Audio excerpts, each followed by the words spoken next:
Here is the chemistry review. So this is going to be a two-parter.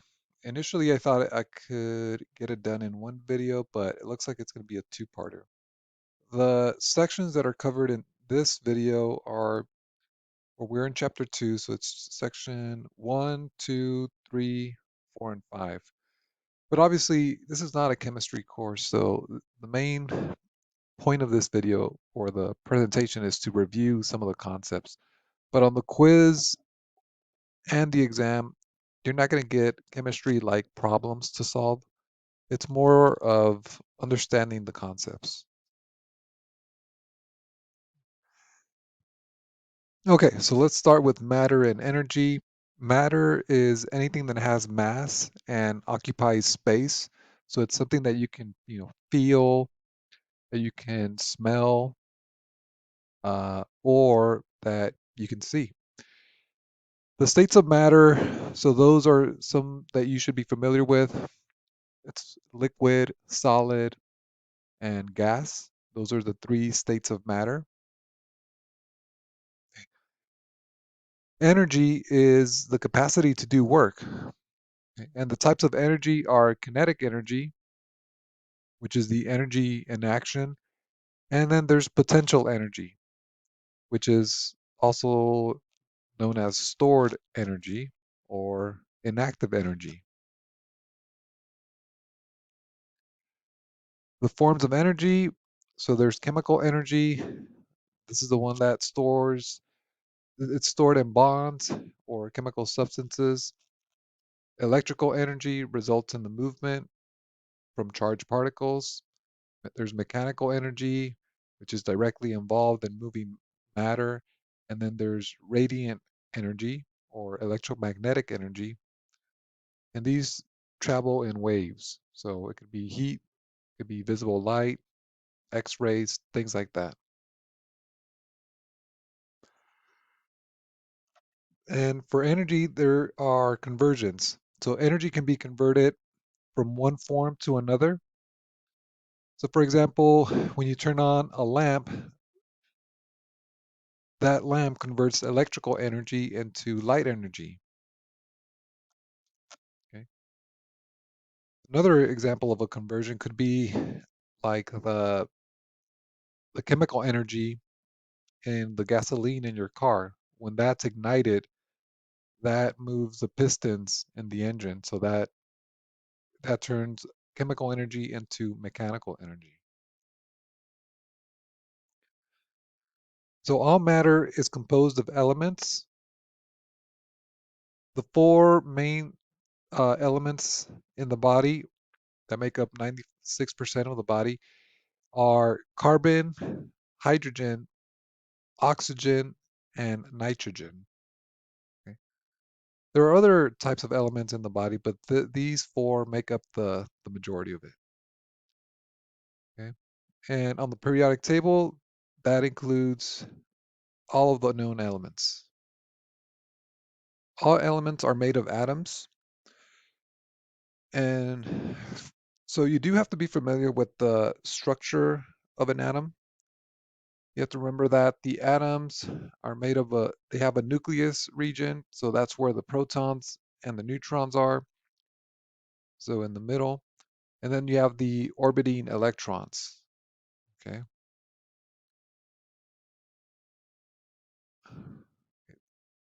When you look at the atomic number, that gives you the number of protons in the nucleus, and the number of protons is going to give you the number of electrons.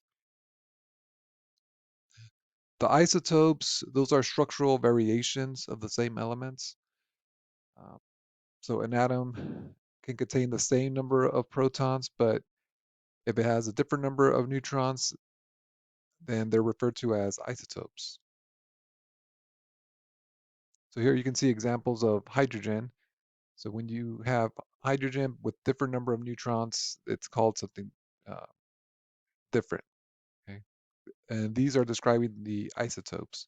So you have hydrogen, uh, deuterium, and tritium.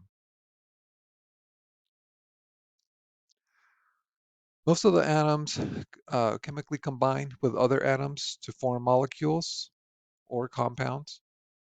A molecule is when you have two or more atoms that are bonded together. Okay? So that could be something like oxygen. When you see, O2, that's an example of a molecule. A compound is when you have a specific molecule with that has two or more different kinds of atoms that are bonded. So here we can see glucose, but it could be water, H2O. So because you have hydrogen and oxygen. So the molecules with only one type of atom, like hydrogen or oxygen, these are just called molecules. But if they're combined, they're called compounds. Most matter exists as mixtures, so it'll have two or more components that are intermixed. So there's solutions, there's colloids, and then there's suspensions. The solution would be, for example, water, because there are solute particles in mineral water, but they don't settle and they don't scatter the light. In a colloid, this is where the solute particles are larger, uh, and they do scatter the light, but they don't settle. So, for example, gelatin. Suspension is when the solute particles are very large. So that could be, for example, if you put sand and water. So the particles are going to be the solute particles are very large, and they're gonna settle out, and if they're not settled, they're gonna scatter the light. Okay? Another example would be blood, because it does scatter light, but if you spin it like in a centrifuge, the components will separate, so you'll have like the red blood cells settling at the bottom. So solutions, these are homogeneous mixtures, meaning that particles are eventually distributed throughout. So the solvent is present in the greatest amount. Solute is present in the least amount. So for example, when you add salt to water, in that case, the salt would be the solute and the water would be the solvent. Another example would be blood sugar, because glucose would be the solute, and then the blood would be the solvent. Molarity is the number of moles of a solute per liter of a solvent. So 1 mole of a compound is equal to its molecular weight. So another way to say that is the sum of the atomic weights in grams. So for example, glucose has a molecular weight of 180.12 AMU, which is the atomic mass unit. So 180.12 grams of glucose, when you add it to 1 liter of water, that's going to be uh, mole, 1 molar solution of glucose. And because the molarities are so small in some cases, a lot of the times they're measured in millimoles, so 1/1000th of a mole. But 1 mole of any substance is always going to contain 6.02 times 10 to the 23rd molecules of that substance. So you might recall that um, because that's Avogadro's number.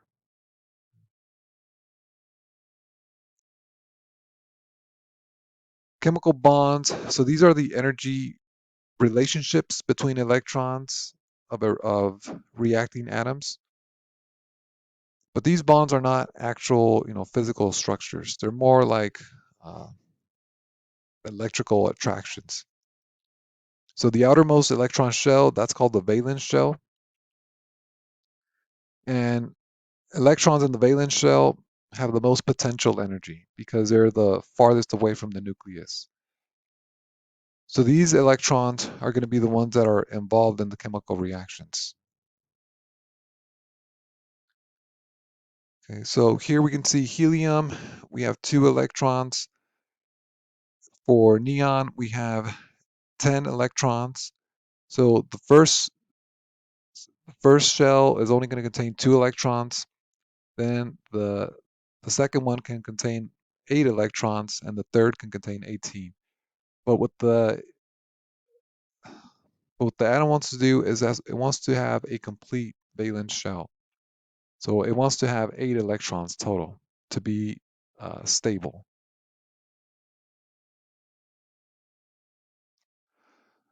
Ionic bonds, these are types of chemical bonds. So this is when ions, which are atoms that have gained or lost electrons and have become charged. So the number of protons does not equal the number of electrons in these cases.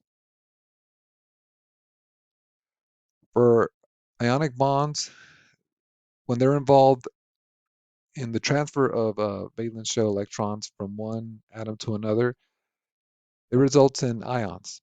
So if one becomes an anion, that means that it has a negative charge. That means that it gained electrons. If it becomes a cation, which means it has a positive charge, that means that it lost electrons. And so the opposite of char opposite charges result in ionic bonds, because they attract to one another. So an atom with a positive charge, so for example, sodium, that's going to be attracted to an atom with a negative charge, like chlorine. But here you can see how the sodium is going to lose electrons, and then the chlorine is going to gain electrons. Because remember that what the atom wants to do is wants to fill that valence shell, the outer shell. So it wants to have 8 electrons total on the outside. So here for chlorine, you can count these. There's 2 here on the first one, the first shell. There's 1, 2, 3, 4, 5, 6, 7, 8. So that's 10 with the first 2 shells. And then 10, 11, 12, 13, 14, 15, 16, 17. So there's 17 here, but it wants to get to 18 because it wants to have 8 on the outer shell. So it's going to get the electron from sodium. Okay. And because it's gaining electrons, it's going to become negative. The sodium, because it's losing electrons, it's going to become positive. For covalent bonds, these are formed by sharing 2 or more valence shell electrons between 2 atoms. So if there's 2 electrons that are shared, those just form a single bond. If it's 4 electrons, it forms a double bond, and then 6 forms a triple bond. So this allows the atom to fill its valence shell, at least part of the time. And there are 2 types of covalent bonds. There's the polar and the non-polar covalent bonds. Okay, so here you can see that carbon is going to share 4 electron pairs because it has 4 electrons on the outer shell. But remember, it wants to get to 8, so it has 4, you know, you could think of them as empty spaces that it could fill because it has 4, but it wants to get to 8. So it'll share 4 electron pairs with hydrogen. Okay, and then that forms methane, the methane gas. For oxygen, this is going to form a double covalent bond because it's going to have 2 oxygen atoms that share 2 electron pairs. Because oxygen, so there's 2 in the first shell, and there's 1, 2, 3, 4, 5, 6 in the outer shell. So the 6 in the outer shell is going to want to make that 8. So it wants 8 electrons in the outer shell. So it's going to only share 2 electron pairs. So when one oxygen atom combines with another oxygen atom, it's going to share 2 electron pairs because they both just need 2 more. They have 6 on the outer shell. They need 2 more to make it 8. Okay.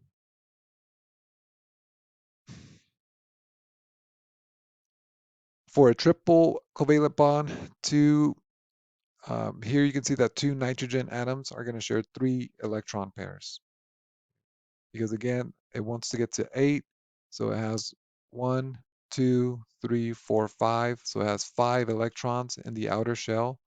And if it wants to get to 8, it needs 3 more. So it's going to share 3 electron pairs with another nitrogen.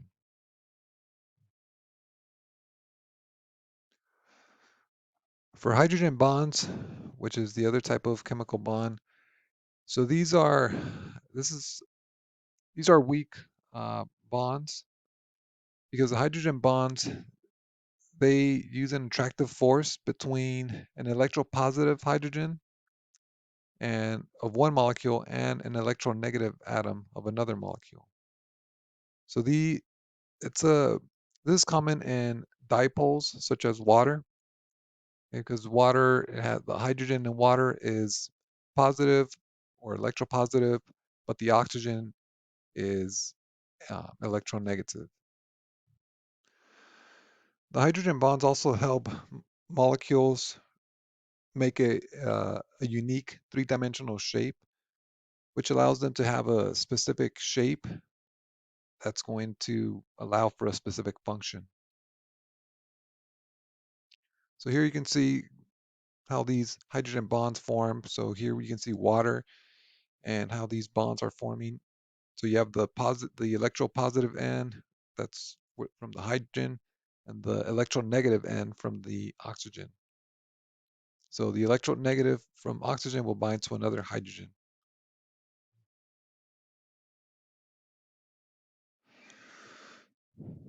So all of these hydrogen bonds is also what allows water to be in a liquid state because these are weak bonds that are constantly binding and disassociating.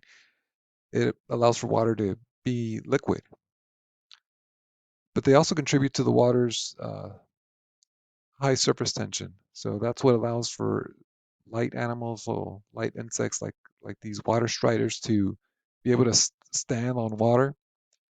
And that's because of the surface tension that's created by the strength of the combined hydrogen bonds of water.